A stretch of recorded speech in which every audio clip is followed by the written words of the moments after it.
In the second part, we will look at W.E.B. Du Bois's ideas and particularly the lessons around how to frame social inquiries appropriately and more sociologically. And this way we can sort of begin to think about how to clarify the sort of real problems to be solved. Du Bois is one of the early sociologists here in the US.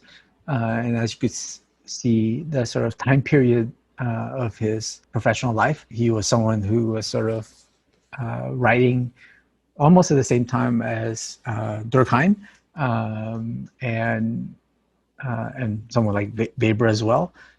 He was actually a student of Weber. There was no sociology PhD program here in the U.S.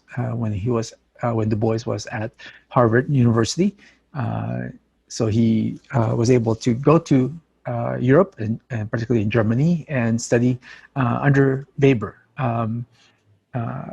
But what is unique about Du Bois's sort of professional life is that throughout his, from the 1890s all the way to sort of 1960s, he was able to, begin to develop many new studies, new concepts, new approaches in doing sociology, both in terms of methods, in terms of frameworks. But for our sort of discussion today, I want to sort of look at one of his actual earlier works, The Soul of Black Folks, to really emphasize the sort of sociological insights that Du Bois had early on. But he definitely contributed a lot to sociology earlier in the sort of discussion around the question of the color line here in the U.S. But then by the end of his life, sort of rejecting living here in the U.S. and moving to Ghana to sort of help start and revitalize Pan-African studies there in Ghana.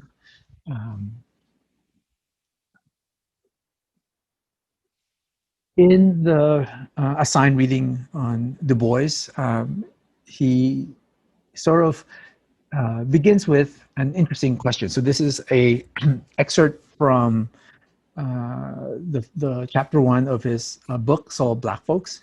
And in this sort of beginning, you can see that he sort of starts off with a musical bar.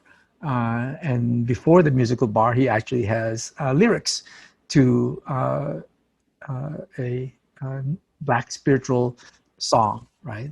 Something that is sung by slaves, and then also by free slaves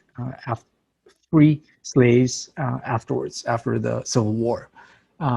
So for Du Bois, he sort of begins this reading with, the sort of starting off with the Black spiritual music lyrics and the sort of musical bar here with chord, and then he sort of begins this section with sort of an interesting starting point. He sort of says, between me and the other world there is ever an unasked question, unasked by some through feelings of delicacy, but others through the difficulty of rightly framing it, right? So again, he's actually getting us to think about, right, sort of asking questions and how do we ask questions and how to frame asking those questions.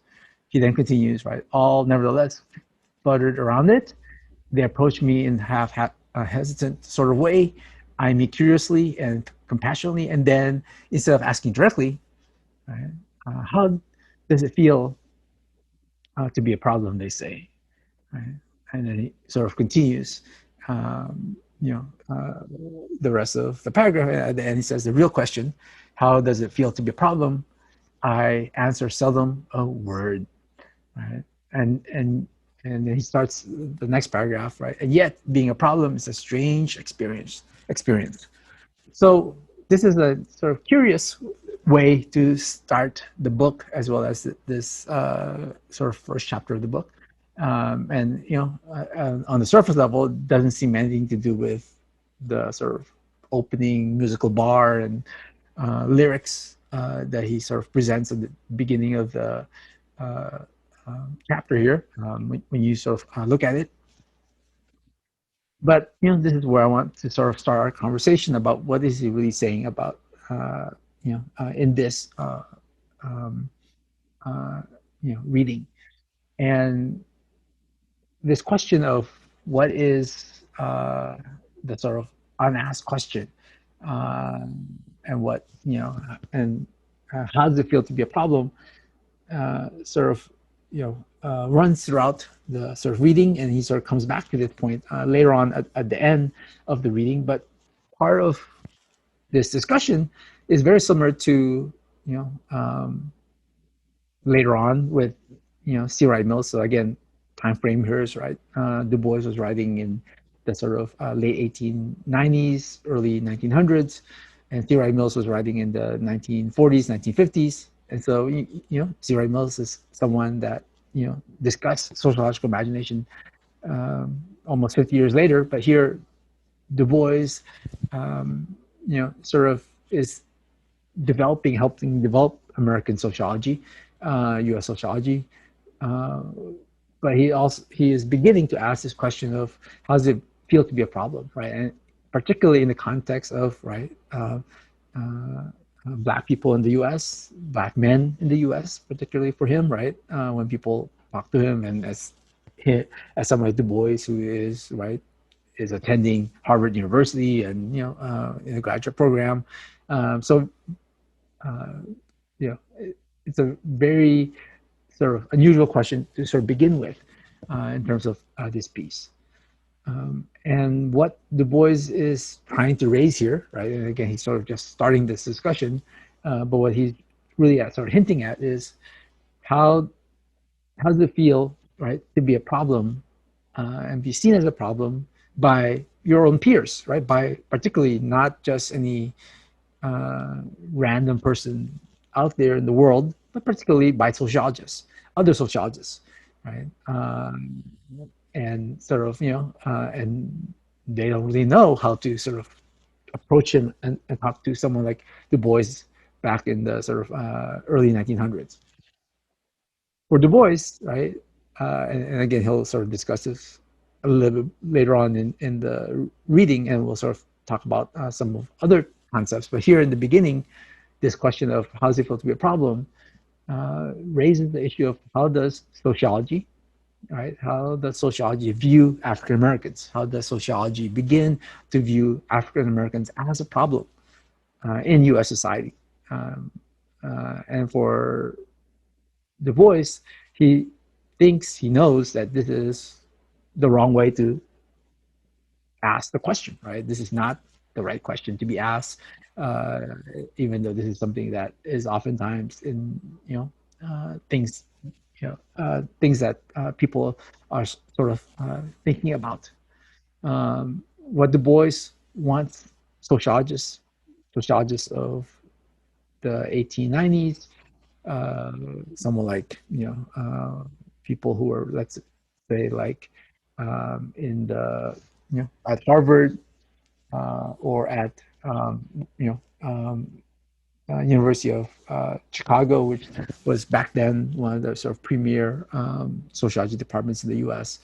When they were sort of writing their books and writing articles and research on African Americans here in the U.S., right? They're reviewing them as a problem. So and of course, this can be seen even today, right? Today in 2020, people taking social problems courses, right? There's sort of the section on, right, African Americans, right? What are the sort of problems that African Americans face? But when you look at actually what they're saying, it's the problem of the group, the group itself, African Americans, Blacks in the U.S. is the problem, right? There is the, African Americans who are in gangs, African Americans who are drug users, African Americans who are homeless, so on and so on, right? Mean to say there's something about this group and that we view them as a problem and a problem to be solved, right? We need to figure out what to do with African Americans, homeless people. We need to figure out what to do with African Americans unemployed. We need to figure out what to do with African Americans who are incarcerated, right? And we study, right, uh, them as the problem. And this is what even back then, C. Roy Mills was already understanding that actually this is what sociologists tend to do, right? When they begin to study African Americans, that's literally what they do. Is they sociologists, right, frame it as um, a question of that this group is the problem that we need to sort of address and study and do research on. And for Du Bois reading these kind of studies and knowing what sociologists are doing, right, he is sort of raising the point that being a problem, being seen as a problem, is a strange experience. And this is again how he starts this article. Um, and it is here, right, where Du Bois is sort of, for the rest of the article, raising the point of, well, how do we go beyond this, right? If we don't think of African Americans as the problem, and that's what early sociologists did, and that's what even almost 100 years later, more than 100 years later, right, sociologists today continue, right? Many continue to sort of view African Americans as the problem. Um, and um, and what Du Bois is raising is, well, maybe we should actually ask a better question. Maybe we should actually try to figure out, right, that African Americans aren't the problem. The real problem is something else. And so that is actually what we need to focus on, is what Du Bois is sort of hinting at here at the beginning of the article, but of course is something that he sort of further develops as an argument throughout the whole article and or chapter and the whole book. And here in this writing, this chapter, Du Bois views the problem of racism, right? The issue of racism as the real problem that African Americans face. The issue of racism against Black people in the US and the sort of power emanating from white supremacy, right? So for Du Bois, it is not African Americans as a problem. And you study African Americans, drug users, or you study African American youth who are delinquent, right? Who are gang members. But instead, the problem is someplace else, right? And so if you're doing studies on, let's say, um, Black delinquent youth, why they're dropping out of school, why they have a seemingly bad attitude, or whatever stereotypes that's out there. Du Bois is saying, well, actually, they're not the problem, and the problem is more about racism. And so the attention, the focus is not on African Americans, but actually someplace else on the operation of racism in this country. And this is what Du Bois is beginning to sort of develop in this article. And you can see, right, this is something that he argued over 100 years ago, and yet many sociologists, even those who study Du Bois, fail to sort of grasp this sort of overarching point that even in the first paragraph, he's already sort of hinting that we need to sort of go beyond the sort of conventional framing of African Americans as a problem.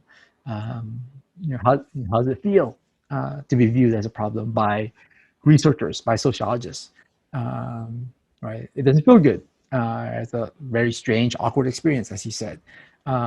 Instead, we should, yes, there are issues that African Americans face in this country, right? There's issues of inequality, economic injustice, discrimination. But experiencing discrimination is not the same thing as, right, causing or the sort of origin of discrimination. And so the attention should be someplace else. In the process, of this article, he sort of lays out several well-known terms, and people who sort of look at this article, they tend to sort of focus on the issue of double consciousness. And what is interesting here, so I want to sort of bring this up in terms of how Du Bois becomes to be sort of treated within sociology, right? So for Du Bois, this term double consciousness is an emphasis of really the ability to to see two worlds, right? To have double consciousness, to know yourself, and to know how other people, right, view you, through their eyes. So this, as he sort of talks about this as a sense of two-ness, right? Having double consciousness, and this is what he argues African Americans face. Having double consciousness, he argues, and it's not something that is actually negative. It is actually gives you insight, right, to others who purely has single consciousness. And this is why he sort of develops the term second sight as well in this article, that African Americans, as they experience racism in this country, right, they, like him, develop double consciousness. They understand themselves, and they see, they also see how other people, right, non-blacks, view them, and begin to sort of integrate that in terms of their own way of thinking. In other words, right, African Americans has this second sight. Everybody has the single sight, meaning to say, we go around the world and we can see what's going on around us. But what is special about African Americans, what is special, and what the argument that Du Bois is sort of emphasizing here, is that what is special in particular about African Americans, because of their experiences of racism, because they've have struggled against slavery and have fought to end slavery and won that battle, that now here in the 1890s, and of course you can argue even today, right, that African Americans have this special additional sight to what's going on in the world. And so this is sort of a related term, right? There's double consciousness in terms of what's going on in the minds and cognitive process of processing of African Americans, but also, right, how do you gain this double consciousness is through a second sight. Another way of thinking about this term second sight, it's sort of useful to think about, for instance, if you're a sociologist and you're, let's say, studying, let's say, a corporation like Facebook, who would you sort of interview or do research on? Would you research the sort of custodial staff, or would you study the, let's say, CEO of Facebook, or sort of the management team of Facebook?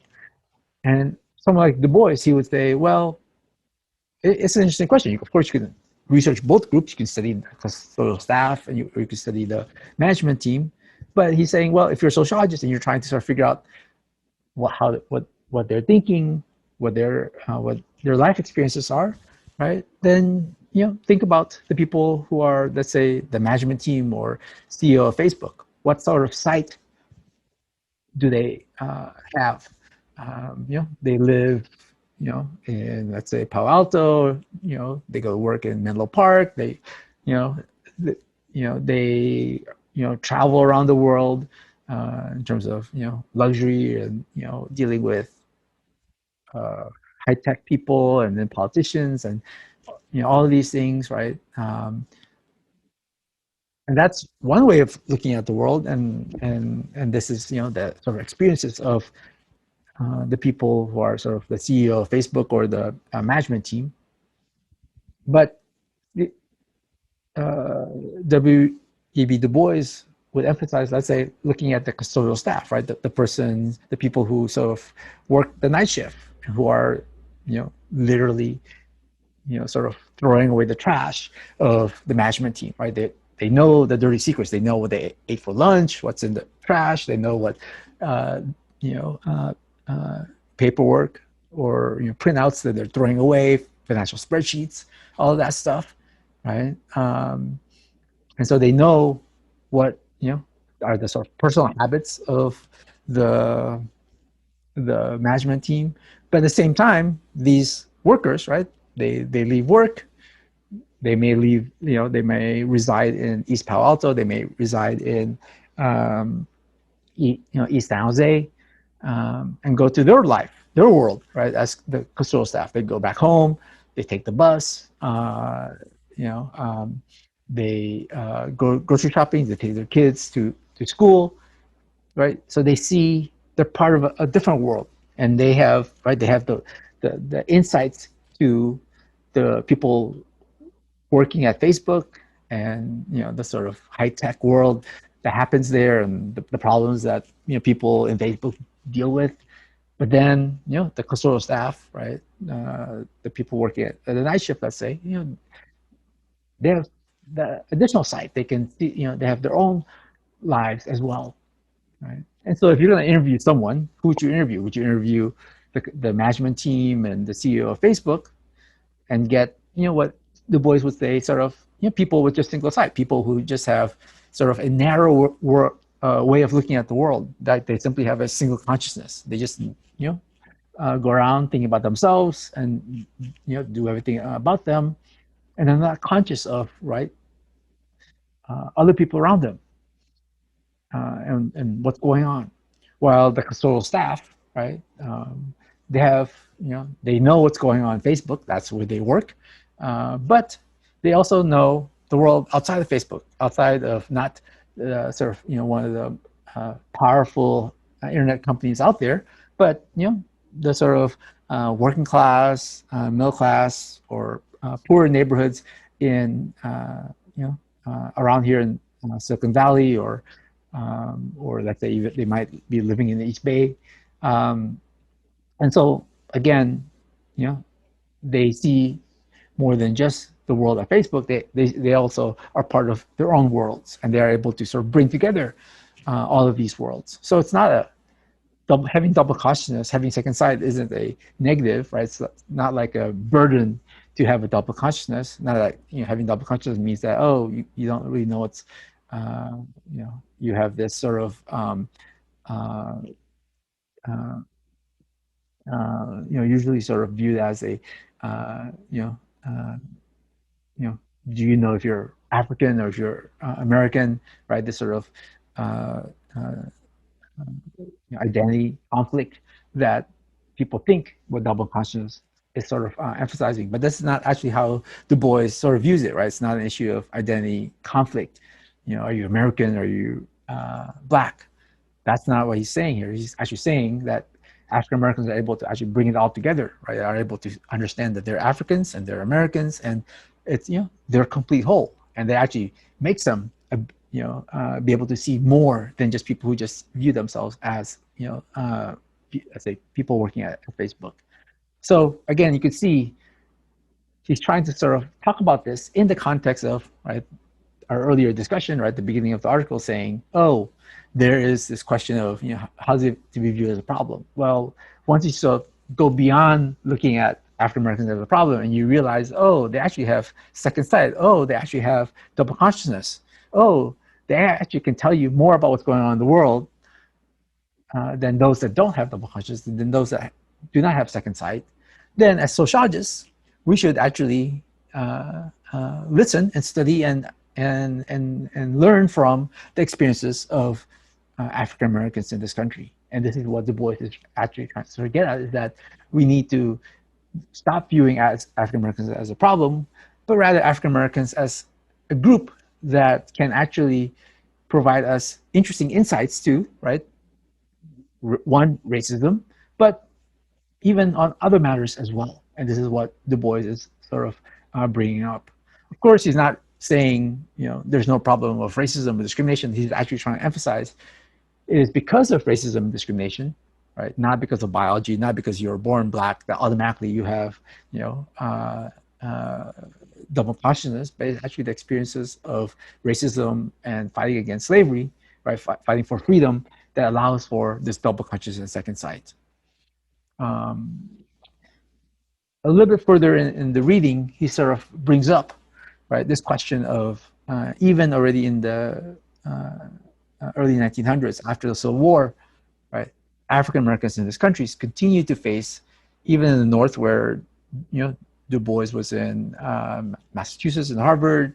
Right? He later on wrote a sort of well-known book on African Americans, blacks in Philadelphia, right? Really highlighting issues of the impacts of racism in terms of uh, physical and housing segregation, and sort of exclusion, right? Sort of being left out of public interactions. And so he introduces this term, the veil, right? How do African Americans view the surrounding, right? Not in terms of simply, right, uh, that they just have this sort of single side as African Americans, and this is how they think, but rather that African Americans walk around with sort of a veil in their, you know, as they sort of view the world. But having a veil, it may seem invisible, but it's what he's actually trying to emphasize is actually there, right? Therefore, non-blacks, African Americans are sort of oftentimes invisible, right? Sort of, uh, uh, uh, there's this sort of uh, real social distance, you might say. Sort of saying like, even today, right? People sort of wearing masks, and you never really know what's behind that sort of, uh, uh, sort of anti-COVID-19 mask, right? So back in the 1890s, you know, uh, African Americans sort of putting on this veil, um, and the sort of this social distance um, that they experience from non-blacks, but then at the same time, right, they're able to look beyond the veil, right? So as people wearing the veil, they're able to see, what's going on around them. So even though they're invisible or seemingly, right, uh, not acknowledged by people around them, uh, what Du Bois is emphasizing is that they're actually, and as they experience exclusion, as they experience segregation, as they experience racism, they're able to actually, right, be conscious, have the second sight of what's going on. So these are sort of interrelated terms: double consciousness, single sight, the veil, right? These are terms that Du Bois is sort of using to bring up and talk about questions of, right, racism and racism in this country, but how African Americans are able to sort of overcome these racism in this sort of on the matter of consciousness. What is unique in the way Du Bois sort of view these things is that of, as in terms of sociology, sociology, this is something that Du Bois was writing again in the 1890s, and sociology sort of ignores this, right? And this is actually why I sort of use this picture of a book of written more recently in terms of really Du Bois' contribution to sociology, and why almost like from the early 1900s all the way into the 1960s, Du Bois was ignored. Du Bois was sort of hidden from his sociology, right? If you're a you know studying sociology in the 1930s, you would never hear of Du Bois, even though Du Bois was writing and prolific in the kind of sociology he was doing, and actually had very important insights to what was going on in the U.S. and the world. And so this is what Du Bois is sort of bring up, right? Even himself, who is somebody who has a PhD in sociology, who's writing and teaching and researching, how oftentimes, right, there is still this experience of, right, exclusion and segregation, even in the field of sociology. And what Du Bois is, has sort of, is bringing up is really that even someone like him, who is sort of excluded, right, is able to sort of see what's going on, right? Have these sort of double consciousness and have this sort of insight. So this is, again, something that is important to sort of note, that in terms of the history of sociology, in terms of the history of social theory and sociology, Du Bois is oftentimes sort of ignored, and his lessons are ignored. And it's not only until the 1960s where his ideas, are, just like C. Wright Mills, as he was writing about sociological imagination, people were sort of recovering and bringing back Du Bois. Um, the reason I'm bringing this up is to sort of come back to this concept of double consciousness. In you know, this was a concept that he developed in the late 1890s, and yet later on, mean to say by the 1930s, other sociologists came around and sort of talked about the same thing, right? Of course, by the time in the 1930s, 1940s, they removed from Du Bois his analysis of racism, and they simply talked about, right, how people view themselves and how you know uh, uh, other people, right, or how you know uh, you can sort of view, right, the sort of perceptions and understand the perceptions of others, of yourself. And this concept of, right, uh, someone like Cooley talking about, so if you remember from your intro to sociology class, there's people like Charles Cooley who developed the concept of looking glass self. Well, the looking glass self is really, you know, a later version of double consciousness. But what is emphasized even today is really, oh, look how wonderful symbolic interactionism is and how great their ideas are. Someone like, George Herbert Mead or Cooley. But these early symbolic interactionist theorists, right, uh, took the ideas of Du Bois, um, and you could almost pretty much say it like, sort of plagiarize, took the ideas of Du Bois, not cite Du Bois, not acknowledge where these ideas came from, right? And pretty much developed their own version of sociology, right? I.e., sociological symbolic interactionism, as a sort of framework. And this is what, again, for Du Bois, right? He didn't really care about symbolic interactionism. This is why, for him, he really emphasized that to study what's going on, you have to really understand the history, the lives of African Americans, their actual contributions, their hardships, and to be able to, right, develop concepts from this. And so double consciousness is a concept increasingly linked to, right, the experiences of African Americans, experiences of people undergoing racism and fighting against slavery in this country.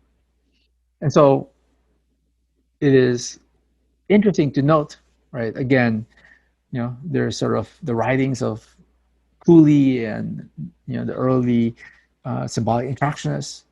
And what's there is really sort of a lack of discussion of racism, right? And Du Bois was already sort of talking about this from the start, right? In many ways, the beginning of American sociology was always a discussion already of questions of racism in this country, and yet that part of sociology was erased, was hidden, right? I mean to say there were African American sociologists from the start, and yet their works were ignored, and only was recovered, right? The works were recovered like Du Bois starting in the 1960s, and really sort of became more prevalent, let's say by the 1970s, even into the 80s. So to continue here, why to sort of highlight really this question of what he sort of starts in the article, how it's supposed to be seen as a problem. He wants, right, sociology. He wants U.S. sociology. He wants sociologists to understand, right, what is really the contribution of African Americans in this country, and this is where he began the article with lyrics from Black spiritual music and the sort of chord and musical bar to really emphasize that the culture of African Americans in this country is a culture of striving, right? Striving for freedom, striving for a better life, a more democratic life, against the experiences of discrimination and racism, right? That they're able to under slavery, under the conditions of racism and racial discrimination, they are able to create, right, their own culture, right? Music, but it's not just music; it's all forms of culture, food, uh, religion, uh, right? All of these things, even language, right? Talk, right? How they're able to, be creative, um, as living under the conditions of formerly slavery and now racism and discrimination.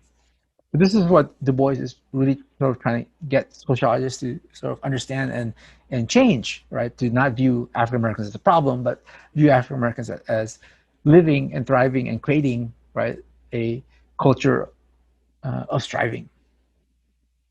So to sort of summarize this point and to sort of bring it all together, you could see, right, early sociology, and you could say even the most of conventional sociology, right, that never really sort of understand what Du Bois was saying, right? Right, there is a sort of looking at, African Americans as a problem within the context of U.S. society, right?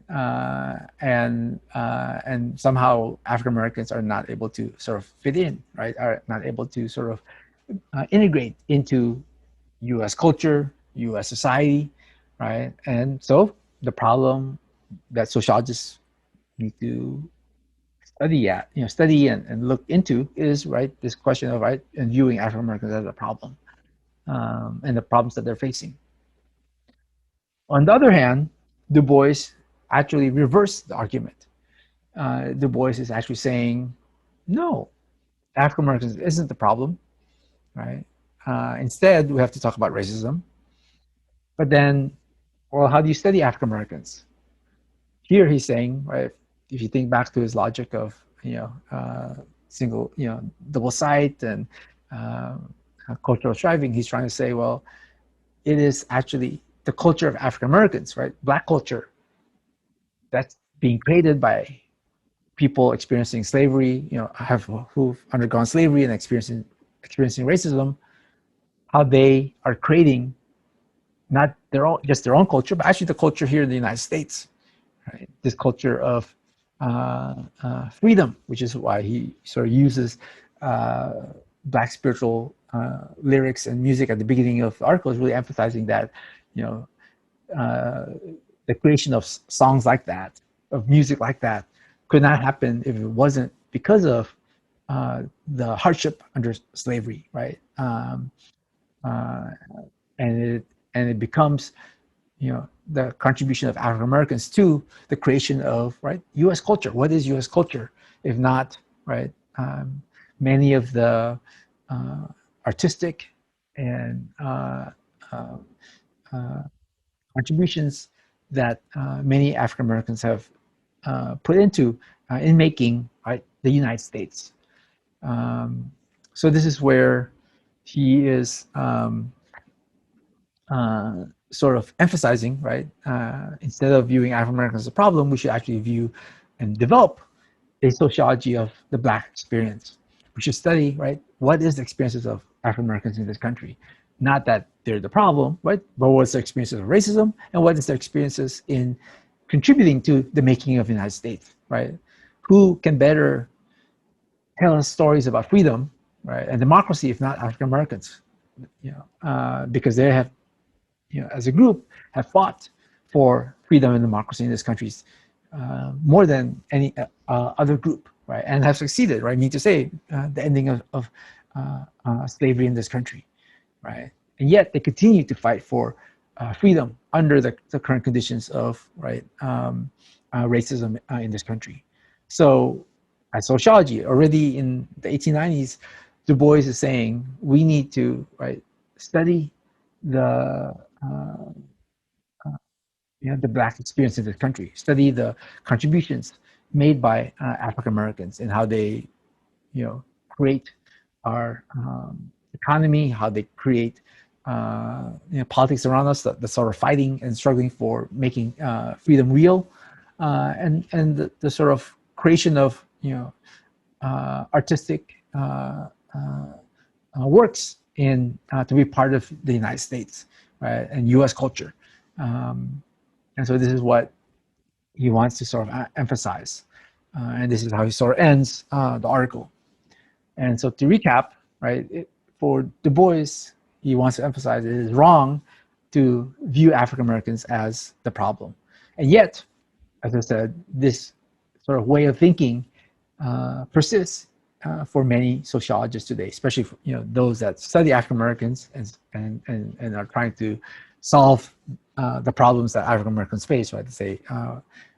Let's say studies of black delinquent youth or black homeless or black pregnant teenagers or whatever studies that people are doing. Right? The focus is, well, there's something wrong about them. There's something wrong that these black women are doing, that they became pregnant, and so we need to study, right? To address when we solving the problems of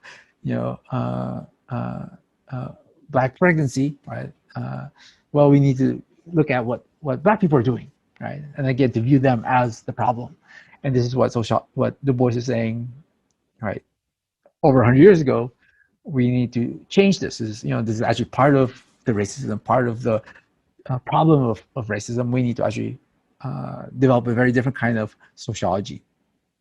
So to bring this all together, we can think about how Du Bois contribute to, right, a unique criteria of what are good theories in sociology, what are quality, social theories, what are ways to think more sociologically. And here, the starting point is, take racism seriously. Take the concrete experiences of African Americans in this country, what they've gone through, as part of, right, the theorizing, right. The discussion of double consciousness is not a discussion of how everyone has double consciousness. It is actually, right, the concrete experiences of African Americans in their struggle against slavery, in their ability to fight against racism today, that they are able to have and develop double consciousness and the second sight. So again, for Du Bois, it is the unique experiences of African Americans that allow, for him, allows them to develop new ways of thinking.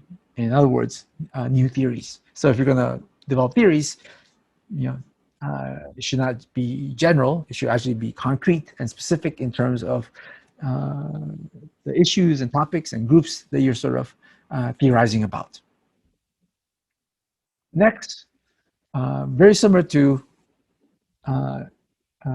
C. Wright Mills, but again, here Du Bois is 50 years earlier. So in many ways, Du Bois sort of started this even before C. Wright Mills sort of discussed it in his sociological imagination, but it is focused on the structural reasons for the problems, right?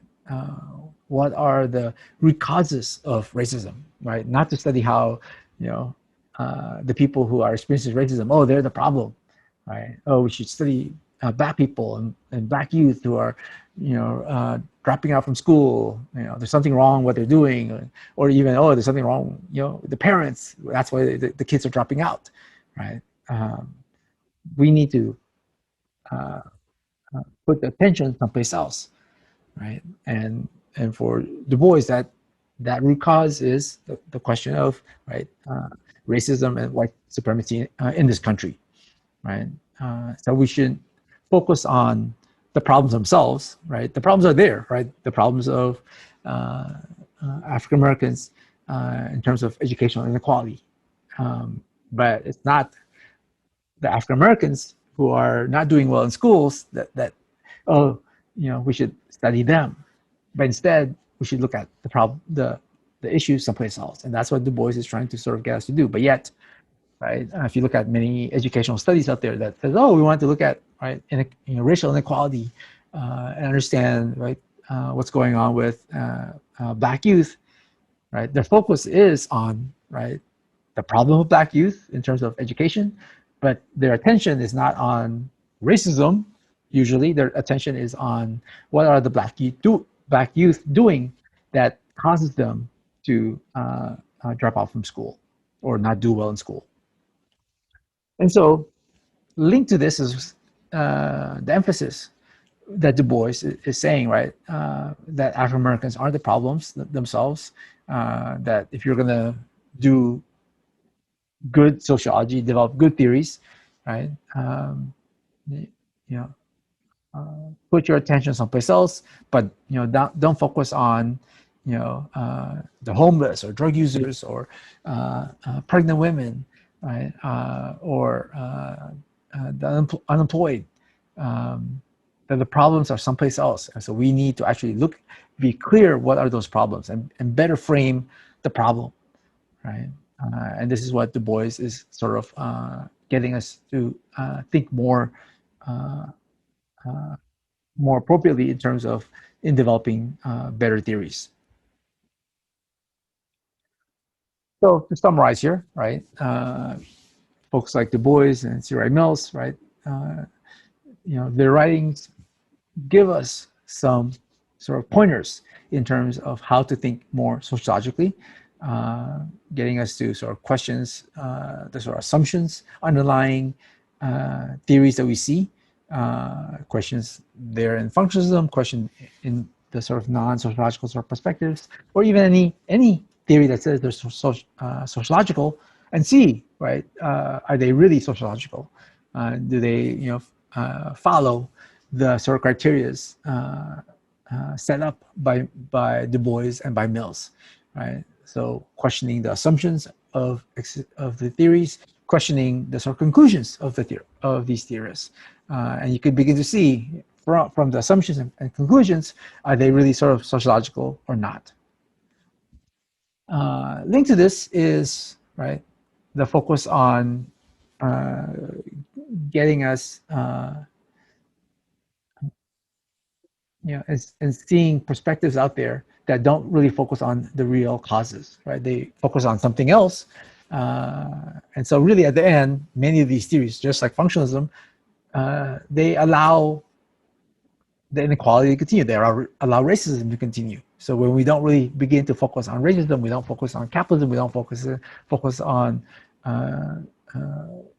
the system of patriarchy in our society, right? Then we're not going to really solve these problems. We focus on the problems that women face. We focus on the problems of, let's say, immigrants, but we're not really thinking about, what the real causes.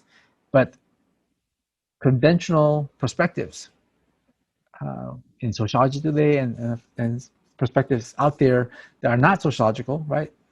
When they don't focus on the real causes, they instead allow, right, the inequalities to continue. And this is what Mills and Du Bois are sort of emphasizing, right? We need to have the sociological imagination, and we should stop viewing groups out there as the problem. Instead, we need to direct the problem elsewhere. The real problem is racism, not the people experiencing and living through racism. And lastly, we need to, right, be clear of really the kind of theories that we're developing, right? And this clarity is both a political clarity and a matter of ethics, right? That is something missing in functionalism, right? Functionalism sort of views themselves as objective in their sort of theorizing. But what Du Bois and C. Wright Mills sort of emphasize is that if you're going to do proper sociology, you need to have the sort of appropriate politics, right, for understanding, really grasping the questions of justice, questions of progress, right, to want to solve the real problems. So having that sort of political clarity, the commitment to solve the problems, to develop better theories, better practice, and to be ethical, to sort of understand the sort of implications of one's politics and one's sort of practice. And this is what, in many ways, Du Bois sort of early on in US sociology, he sort of provided, but yet sort of hidden and invisible erased for a long time, only sort of to be returning back to sociology in the 1960s. And same thing with Mills, right? Mills being able to sort of stop being silent, stop sort of accepting Parson and functionalism as the sort of dominant theory, and begin to sort of challenge those ideas. So to summarize here, um, we can see, right, what Du Bois and Mills are sort of bring up is the importance of looking at the root causes, the real structural causes of the problems and troubles that people are facing, and how, of course, people uh, change uh, what's around them, right? Being able to make history, right? And what for Du Bois, the importance of actually asking the right question, right? Being able to frame questions more appropriately, right? To actually know what problems you're solving, right? Are you solving, when you say, oh, I'm interested in teenage pregnancy. Well, what problems are you really solving there, right? And how do you begin to reframe your question, right? And this is, again, once you sort of are able to do this, then are able to do this, then you're able to sort of move beyond from sort of simple assertions of functionalism that oftentimes we sort of many people sort of begin when they start doing research. It's easy to sort of fall into the traps of functionalism and use their framework right away, and not really think about things more sociologically. So that's our discussion here in terms of Mills and Du Bois. Thank you, everyone.